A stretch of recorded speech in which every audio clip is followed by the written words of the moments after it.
High command ಸಂದೇಶ ಹೊತ್ತು ತಂದ್ರ ಮಹದೇವಪ್ಪ ಎಂಬ ಪ್ರಶ್ನೆ ಮೂಡ್ತಾ ಇದೆ. ಮಲ್ಲಿಕಾರ್ಜುನ ಖರ್ಗೆ ಭೇಟಿಯ ಬಳಿಕ ಸಿದ್ದರಾಮಯ್ಯ ಅವರನ್ನ ಭೇಟಿ ಮಾಡಿದ್ದಾರೆ. ಹೈಕಮಾಂಡ್ ಸಂದೇಶವನ್ನ ಹೊತ್ತು ತಂದ್ರ ಮಹದೇವಪ್ಪ. ಹಾಗಾದ್ರೆ ಮಲ್ಲಿಕಾರ್ಜುನ ಖರ್ಗೆ ಭೇಟಿಯ ಬಳಿಕ ಸಿದ್ದರಾಮಯ್ಯ ಅವರನ್ನ ಭೇಟಿ ಮಾಡಿದ್ದಾರೆ. ಸಿಎಂ ಭೇಟಿಗೆ ಕಾವೇರಿ ನಿವಾಸಕ್ಕೆ ಮಹದೇವಪ್ಪ ಆಗಮಿಸಿದ್ರು. ಪವರ್ ಶೇರಿಂಗ್ ಸಂಪುಟ ಪುನರ್ರಚನೆ ಬಗ್ಗೆ ಚರ್ಚೆ. ಬರೋಬ್ಬರಿ 1 ಗಂಟೆಗೂ ಹೆಚ್ಚು ಕಾಲ ಖರ್ಗೆ ಜೊತೆ ಚರ್ಚೆಯನ್ನ ಮಾಡಿದ್ದಾರೆ ಮಹದೇವಪ್ಪ ಅವರು. ಇನ್ನು ಖರ್ಗೆ ಭೇಟಿಯಾದ ಎಚ್ಸಿ ಮಹದೇವಪ್ಪ, ಕೆ ವೆಂಕಟೇಶ್ ಸಿದ್ದರಾಮಯ್ಯ ಪರ ಬ್ಯಾಟ್ ಬೇಸಿದ್ರ ಇಬ್ಬರು ಸಚಿವರು ಎಂಬ ಪ್ರಶ್ನೆ ಮೂಡ್ತಾ ಇದೆ. ಮಲ್ಲಿಕಾರ್ಜುನ ಖರ್ಗೆಯ ಭೇಟಿಯ ಬಳಿಕ ಸಿದ್ದರಾಮಯ್ಯ ಭೇಟಿಗೆ ಅಂತ ಆಗಮಿಸಿದ್ರು. ಹೈಕಮಾಂಡ್ ಸಂದೇಶವನ್ನ ಹೊತ್ತು ತಂದ್ರ ಮಹದೇವಪ್ಪ ಎಂಬ ಪ್ರಶ್ನೆ ಅಂತೂ ಮೂಡ್ತಾ ಇದೆ. ಇನ್ನು ಬರೋಬ್ಬರಿ 1 ಗಂಟೆಗೂ ಹೆಚ್ಚು ಕಾಲ ಖರ್ಗೆ ಜೊತೆ ಮಾತುಕತೆಯನ್ನ ಮಾಡಿದ್ದಾರೆ. ಈ ಒಂದು ಮಾತುಕತೆಯ ಸಂದರ್ಭದಲ್ಲಿ ಕೆಲವೊಂದಿಷ್ಟು ವಿಚಾರಗಳ ಬಗ್ಗೆ ಚರ್ಚೆ ಮಾಡಿರ್ತಾರೆ. ಮುಖ್ಯವಾಗಿ ಪವರ್ ಶೇರಿಂಗ್ ವಿಚಾರ ಜೊತೆಗೆ ಸಂಪುಟ ಪುನರ್ರಚನೆ ವಿಚಾರವಾಗಿಯೂ ಕೂಡ ಮಾತನಾಡಿರ್ತಾರೆ. ಯಾಕೆಂತಂದ್ರೆ ಸಂಪುಟ ಪುನರ್ರಚನೆ ಆದರೆ ಕೆಲವೊಂದಿಷ್ಟು ಸಚಿವರಿಗೆ ಕೊಕ್ಕನ್ನ ನೀಡಲಾಗತ್ತೆ, ಇದರಿಂದ ತಪ್ಪಿಸ್ಕೊಳ್ಬೇಕಾಗತ್ತೆ. ಹಾಗಾಗಿ ತಮ್ಮ ರಿಪೋರ್ಟ್ ಕಾರ್ಡ್ ಆಗಿರ್ಬೋದು ಅಥವಾ ತಾವು ತಮ್ಮ ವಹಿಸಿರುವಂತಹ ಜವಾಬ್ದಾರಿಯನ್ನು ಯಾವ ರೀತಿ ನಿಭಾಯಿಸಿರ್ತೀವಿ ಅದೆಲ್ಲದರ ಬಗ್ಗೆಯೂ ಕೂಡ ಚರ್ಚೆಯನ್ನ ಮಾಡಿರುವ ಸಾಧ್ಯತೆ ಕೂಡ ಇದೆ. ಜೊತೆಗೆ ಪವರ್ ಶೇರಿಂಗ್ ವಿಚಾರವಾಗಿಯೂ ಕೂಡ ಮಾತನಾಡಿರ್ತಾರೆ.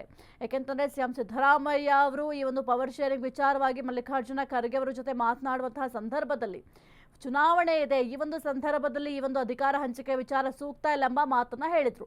ಅದೇ ರೀತಿಯಲ್ಲಿ ಇವರು ಕೂಡ ಹೇಳಿರಬಹುದು. ಯಾಕೆ ಅಂತ ಅಂದ್ರೆ ಸಿಎಂ ಸಿದ್ದರಾಮಯ್ಯ ಅವರ ಆಪ್ತ ವಲಯದಲ್ಲಿ ಎಚ್ಸಿ ಮಹದೇವಪ್ಪ ಅವರು ಕೂಡ ತಮ್ಮನ್ನು ತಾವು ಗುರುತಿಸಿಕೊಂಡಿದ್ದಾರೆ. ಹಾಗಾಗಿ ಸಿದ್ದರಾಮಯ್ಯ ಅವರ ಪರವಾಗಿ ಬ್ಯಾಟಿಂಗ್ ಮಾಡಿರುವ ಸಾಧ್ಯತೆ ಕೂಡ ಇದೆ. ಬರೋಬ್ಬರಿ 1 ಗಂಟೆಗೂ ಹೆಚ್ಚು ಕಾಲ ಖರ್ಗೆ ಅವರ ಜೊತೆ ಮಾತುಕತೆಯನ್ನ ಮಾಡಿದ್ದಾರೆ. ಇಲ್ಲೇ 2-3 ದಿನ ಇದ್ರಲ್ಲ, ಅದು ಕರೆಕ್ಟೇ ಕಾರಣ. ಭೇಟಿ ಆಗಿದ್ವಿ, ಭೇಟಿ ಆದ್ವಿ. ಅದು ಬಿಟ್ಟು ಬೇರೆ ಏನೇನಿಲ್ಲ. ಆಗಿದ್ರು ಕೂಡ ಈ ಪರಿಸ್ಥಿತಿಯಲ್ಲಿ ಬಂದಾಗ ಸಹಜವಾದ ರಾಜಕೀಯ ಚರ್ಚೆಗಳು ಹಾಗೆ ಆಗ್ತವೆ. ಈ ಪರಿಸ್ಥಿತಿ ಏನು ಇಲ್ಲ. ನೀವು ಪರಿಸ್ಥಿತಿ ಏನಿದೆ? ಕುರಿತು ಹೆಚ್ಚಿನ ಮಾಹಿತಿ ನೀಡ್ತಾರೆ ನಮ್ಮ ಪ್ರತಿನಿಧಿ ವಿವೇಕ್. ಸದ್ಯಕ್ಕೆ ಎಚ್ಸಿ ಮಹದೇವಪ್ಪ ಅವರು ಖರ್ಗೆ ಅವರ ಜೊತೆ 1 ಗಂಟೆಗೂ ಹೆಚ್ಚು ಕಾಲ ಚರ್ಚೆಯನ್ನ ಮಾಡಿದ್ದಾರೆ. ಈ ಒಂದು ಚರ್ಚೆ ಮಾಡುವಂತಹ ಸಂದರ್ಭದಲ್ಲಿ ಪವರ್ ಶೇರಿಂಗ್ ವಿಚಾರವಾಗಿ ಕೂಡ ಚರ್ಚೆ ಮಾಡಿರಬಹುದು. ಇದರ ಜೊತೆಗೆ ತಮ್ಮ ಸಚಿವ ಸ್ಥಾನವನ್ನು ಉಳಿಸ್ಕೊಳ್ಳೇಬೇಕಾಗಿದೆ. ಒಂದು ವೇಳೆ ಸಚಿವ ಸಂಪುಟ ವಿಸ್ತರಣೆ ಅಥವಾ ಪುನರ್ರಚನೆ ಏನಾದ್ರೂ ಆದ್ರೆ ಕೆಲವೊಂದಿಷ್ಟು ಸಚಿವರಿಗೆ ಕೊಕ್ ಕೂಡ ನೀಡಲಾಗುತ್ತೆ. ಹಾಗಾಗಿ ತಮ್ಮ ಸಚಿವ ಸ್ಥಾನವನ್ನು ಉಳಿಸ್ಕೊಳ್ಳಿಕ್ಕೆ ಎಲ್ಲಾ ಸಚಿವರು ಕೂಡ ರತ್ನ ಮಾಡ್ತಾ ಇದ್ದಾರೆ. ಇಲ್ಲೂ ಕೂಡ ತಮ್ಮ ಸಚಿವ ಸ್ಥಾನದ ಉಳಿವಿಗಾಗಿ ಏನಾದ್ರೂ ಹೋಗಿ ಮಾತನಾಡಿದ್ರ ಅಂತ?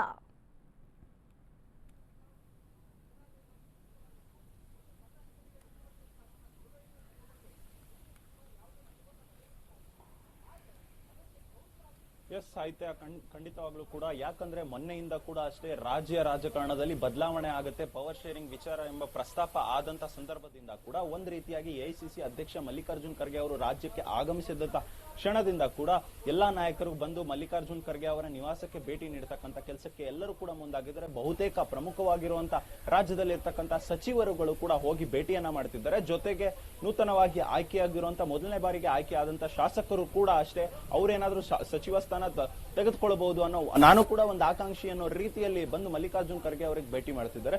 ಈಗ ಮಲ್ಲಿಕಾರ್ಜುನ್ ಖರ್ಗೆ ಅವರ ನಿವಾಸ ಹಾಗೂ ಸಿದ್ದರಾಮಯ್ಯ ಅವರ ನಿವಾಸ ಒಂದ್ ರೀತಿಯಾಗಿ ಪವರ್ ಸೆಂಟರ್ ಗಳಾಗಿದೆ. ಒಂದು ಕಡೆ ಎಚ್ಸಿ ಮಹದೇವಪ್ಪನವರು ಹಾಗೂ ಕೆ ವೆಂಕಟೇಶ್ ಎಲ್ಲರೂ ಕೂಡ ಬಂದು ಎಐಸಿಸಿ ಅಧ್ಯಕ್ಷ ಮಲ್ಲಿಕಾರ್ಜುನ್ ಖರ್ಗೆ ಅವರಿಗೆ ಭೇಟಿ ಮಾಡ್ತಾರೆ. ಸುದೀರ್ಘ ಚರ್ಚೆ ಕೂಡ ನಡೆಸ್ತಾರೆ. ಸುಮಾರು 1 ರಿಂದ 1.5 ಗಂಟೆಗಳ ಕಾಲ ಚರ್ಚೆಯನ್ನ ನಡೆಸ್ತಾರೆ. ಜೊತೆಗೆ ನಿನ್ನೆ ಅಷ್ಟೇ ಸಿದ್ದರಾಮಯ್ಯನವರು ಕೂಡ ಎಐಸಿಸಿ ಅಧ್ಯಕ್ಷರಾದಂತಹ ಮಲ್ಲಿಕಾರ್ಜುನ್ ಖರ್ಗೆ ಅವರ ಜೊತೆ 1 ಗಂಟೆಗೂ ಹೆಚ್ಚು ಕಾಲ ಚರ್ಚೆಯನ್ನ ನಡೆಸುತ್ತೆ. ಇದೆಲ್ಲೋ ಒಂದ್ ಕಡೆ ಸಿದ್ದರಾಮಯ್ಯ ಬಣದವರು ಎಲ್ಲರೂ ಕೂಡ ಅಷ್ಟೇ ಎಲ್ಲೋ ಒಂದ್ ಕಡೆ ಸಿದ್ದರಾಮಯ್ಯನವರಿಗೆ ಇಳಿಸೋದಕ್ಕೆ ಎಲ್ಲೂ ಕೂಡ ರೆಡಿ ಆಗಿಲ್ಲ. ಅವರು ಮನವೊಲಿಸೋದಕ್ಕೆ ಪ್ರಯತ್ನ ಮಾಡ್ತಿದ್ದಾರೆ. ಹೈಕಮಾಂಡ್ ಮನವೊಲಿಸೋದಕ್ಕೆ ಯಾವುದೇ ರೀತಿಯಾದ ರಾಜ್ಯ ರಾಜಕಾರಣದಲ್ಲಿ ಬದಲಾವಣೆ ಬೇಡ. ಒಂದು ವೇಳೆ ಏನಾದ್ರೂ ಬದಲಾವಣೆ ಆದ್ರೆ ಇದು ವಿರೋಧ ಪಕ್ಷಗಳಿಗೆ ಒಂದ್ ರೀತಿಯಾಗಿ ಅಸ್ತ್ರ ಆದಂತೆ ಆಗುತ್ತೆ. ಹಾಗಾಗಿ ಎಲ್ಲೂ ಕೂಡ ಬದಲಾವಣೆ ಬೇಡ ಎಂಬ ಒಂದು ವಿಚಾರ ಆದ್ರೆ, ಇನ್ನೊಂದು ಕಡೆ ಇವತ್ತೇ ಒಂದ್ ಕಡೆ ಪರಮೇಶ್ವರ್ ಅವರು ದಲಿತ ಸಿಎಂ ಆಗ್ಬೇಕು, ನಾನು ಕೂಡ ಆಕಾಂಕ್ಷಿ ಎಂಬ ರೀತಿಯಲ್ಲಿ ಮಾತನಾಡಿದ್ದಾರೆ. ಅದಕ್ಕೆ ಸತೀಶ್ ಜಾರಕಿಹೊಳಿ ಅವರು ಕೂಡ ಬಲ ತುಂಬುವ ರೀತಿಯಲ್ಲಿ ರಾಜ್ಯದಲ್ಲಿ ದಲಿತ ಸಿಎಂ ಆದ್ರೆ ಏನ್ ತಪ್ಪು ಅನ್ನೋ ಒಂದು ಸಂದೇಶವನ್ನ ಕೂಡ ರವಾನೆ ಮಾಡಿದ್ರು. ಈ ವಿಚಾರಗಳನ್ನು ಕೂಡ ಎಚ್ ಸಿ ಮಹದೇವಪ್ಪನವರು ಮಲ್ಲಿಕಾರ್ಜುನ್ ಖರ್ಗೆ ಅವರ ಜೊತೆ ಚರ್ಚೆ ಮಾಡಿರುವಂತಹ ಸಾಧ್ಯತೆಗಳು ಕೂಡ ಇದೆ. ಜೊತೆಗೆ ಪವರ್ ಶೇರಿಂಗ್ ವಿಚಾರ ಕೂಡ ಚರ್ಚೆ ಮಾಡಿರುವಂತಹ ಸಾಧ್ಯತೆಗಳಿದೆ. ಇದು ಯಾವ ರೀತಿಯಾಗಿ ಚರ್ಚೆ ಮಾಡಿದ್ದಾರೆ ಎಂಬುದು ಕೂಡ ಕುತೂಹಲ ಮೂಡಿಸುವಂತಹ ವಿಚಾರ. ಜೊತೆಗೆ ಎಚ್ ಸಿ ಮಹದೇವಪ್ಪನವರು ಹೊರಗೆ ಬಂದು ಒಂದು ಸ್ಟೇಟ್ಮೆಂಟ್ ಕೊಡುವಂತಹ ಸಂದರ್ಭದಲ್ಲಿ ಹೇಳ್ತಾರೆ 2028ವರೆಗೂ ಕೂಡ ಅಷ್ಟೇ ಕಾಂಗ್ರೆಸ್ ಸಿಎಂಎ ಇರ್ತಾರೆ ಎಂಬ ರೀತಿಯಾದ ಒಂದು ಹೇಳಿಕೆ. ಸಿದ್ದರಾಮಯ್ಯನವರೇ ಇರ್ತಾರ ಅಂತ ಮತ್ತೆ ಮರು ಪ್ರಶ್ನೆ ಮಾಡದಂತ ಸಂದರ್ಭದಲ್ಲಿ ಕಾಂಗ್ರೆಸ್ನವರೇ ಇರ್ತಾರೆ 2028ವರೆಗೂ ಅಂತಾನೆ ಹೇಳ್ತಾರೆ. ಎಲ್ಲೂ ಕೂಡ ಸ್ಪಷ್ಟವಾಗಿ ಸಿದ್ದರಾಮಯ್ಯನವರೇ 5 ವರ್ಷಗಳ ಕಾಲ ಮುಖ್ಯಮಂತ್ರಿ ಇರ್ತಾರೆ ಅಂತ ಹೇಳೋದಿಲ್ಲ. ಈ ಹಿಂದೆ ಆ ರೀತಿಯಾದ ಸ್ಟೇಟ್ಮೆಂಟ್ ಅನ್ನ ಕೊಟ್ಟಿರ್ತಾರೆ. ಆದ್ರೆ ಇವತ್ತು ದಿಢೀರಾಗಿ ಆ ರೀತಿಯಾದ ಒಂದು ಸ್ಟೇಟ್ಮೆಂಟ್ ಅನ್ನ ಕೊಡಲ್ಲ. ಇದು ಕೂಡ ಒಂದು ರೀತಿಯಾಗಿ ಚರ್ಚೆ ಆಗುವಂತ ಸಾಧ್ಯತೆಗಳಿದೆ. ಜೊತೆಗೆ ಇವರು ನೀಡಿದಂತ ಸಂದೇಶವನ್ನ ಈಗ ತೆಗೆದುಕೊಂಡು ಹೋಗಿ ಮುಖ್ಯಮಂತ್ರಿ ಅವರಿಗೆ ಭೇಟಿ ಮಾಡಿ ಅಲ್ಲೂ ಕೂಡ ಅಷ್ಟೇ ಹೆಚ್ಚು ಕಮ್ಮಿ 1 ಗಂಟೆಗೂ ಹೆಚ್ಚು ಕಾಲದಿಂದ ಅಲ್ಲೇ ಇದ್ದಾರೆ ಮುಖ್ಯಮಂತ್ರಿ ಅವರ ನಿವಾಸದಲ್ಲಿ ಕೆ ವೆಂಕಟೇಶ್ ಹಾಗೂ ಎಚ್ ಸಿ ಮಹದೇವಪ್ಪನವರು. ಅಂದ್ರೆ ಈ ಎಐಸಿಸಿ ಅಧ್ಯಕ್ಷರು ಯಾವೆಲ್ಲ ಸಂದೇಶವನ್ನ ಕೊಟ್ಟರು ಆ ಸಂದೇಶವನ್ನ ತೆಗೆದುಕೊಂಡು ಹೋಗಿ ಅವ್ರಿಗೆ ನೀಡತಕ್ಕಂತ ಕೆಲಸಕ್ಕೆ ಈಗ ಮುಂದಾಗಿದ್ದಾರೆ ಎಚ್ ಸಿ ಮಹದೇವಪ್ಪ ಹಾಗೂ ಕೆ ವೆಂಕಟೇಶ್ ಎಂಬ ಕುತೂಹಲ ಕೂಡ ಮೂಡಿಸ್ತಿದೆ. ಇಲ್ಲಿ ಇವರು ಏನ್ ಚರ್ಚೆ ಮಾಡಿದ್ರು ಅಲ್ಲಿ ಮತ್ತೆ ಸಿದ್ದರಾಮಯ್ಯನವರ ಜೊತೆ ಕೂಡ ಆ ವಿಚಾರಗಳನ್ನ ಚರ್ಚೆ ಮಾಡಿ ಒಂದು ನಿರ್ಧಾರ ತೆಗೆದುಕೊಳ್ತಾರಾ ಅಂತ ಕೂಡ ಕಾದ್ ನೋಡ್ಬೇಕಾಗಿದೆ ಸಾಹಿತ್ಯ.